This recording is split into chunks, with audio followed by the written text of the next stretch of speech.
It was an old mirror, not fancy or decorated, just plain glass set into a warped wooden frame. They said it had been there for over 100 years, sitting quietly in the attic of the abandoned house on the hill. Nobody knew where it came from or why it was there, but everyone knew the warning. Don't look into the mirror. No one explained why. No one had to. Of course, that made it worse.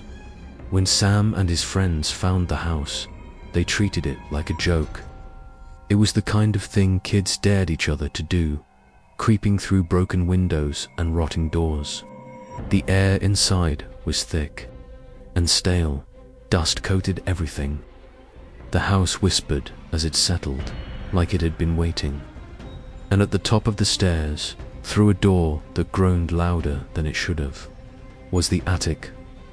The mirror stood at the far end of the room, leaning slightly against the wall. The glass was smudged and dark, but still reflective. Someone had carved the words "Don't look" into the wooden floor right in front of it. Deep gouges, like they'd used their nails or their teeth. Sam laughed nervously and stepped forward. His friend Mike grabbed his arm. "Come on, man. They say if you look in it, you see yourself. But it's not really you. It's something else. And once you see it, it never stops watching." Sam shook him off. "It's a mirror. That's it." But it wasn't. And Sam knew it the second his eyes met his own reflection. At first, it was just him, pale skin, messy dark hair, wide brown eyes. But then his reflection smiled. Sam didn't. He couldn't, because his mouth wouldn't move. But the reflection was grinning wider, wider, until the corners of its mouth split open, showing far too many teeth. And Sam's eyes rolled back, leaving only the whites. Its hands pressed against the inside of the glass, like it was trapped behind it. And then it knocked. 3 slow knocks. And something knocked back, not from inside the mirror, from behind Sam. He spun around, heart pounding, but there was nothing there. Nothing he could see, but he could feel it. Cold breath on his neck.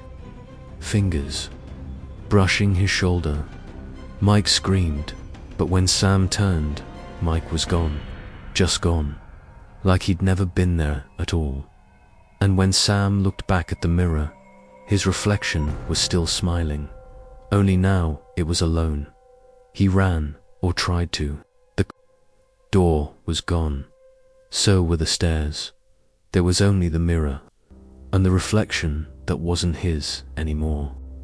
It was wearing his face like a mask, moving its mouth silently, but Sam could hear it in his head, whispering things he didn't understand, things he wished he could forget. No one saw Sam again after that, but sometimes kids swear they hear knocking from the attic. 3 slow knocks. And if you stand there long enough, if you listen, you can hear something whisper your name. One night, a girl named Lily heard the story and thought it was nonsense. She went to the house, alone, with a flashlight and her phone camera rolling the whole time. She laughed at how dusty everything was, kicked old furniture, called out, "Is anyone here?" like it was some kind of game. She found the attic. There was no hesitation. The mirror seemed cleaner than it should have been, the glass gleaming like water. She stood in front of it and smiled. Her reflection smiled back. But after a few seconds, her reflection tilted its head. Lily didn't. The reflection raised its hand and pressed it against the glass. Lily did not. Then it moved its hand in a slow, deliberate wave. Lily backed away, whispering to herself, "Nope, nope, I'm done." But the reflection didn't stop waving. It waved faster, and then it reached through the glass. No one knows what happened after that. Her phone was found the next day on the floor in front of the mirror, still recording. The video shows Lily stepping up to the mirror, and then static, and then nothing. But at the very end of the recording, just before it cuts out, there's the faintest sound. 3 slow knocks. They say if you watch the video too long, you can see Lily in the reflection, smiling, waving, waiting. They say she wants someone to come look into the mirror again, so she won't be alone anymore. But the warning still stands. Don't look into this mirror, because it's not your reflection you'll see. It's what's waiting behind it.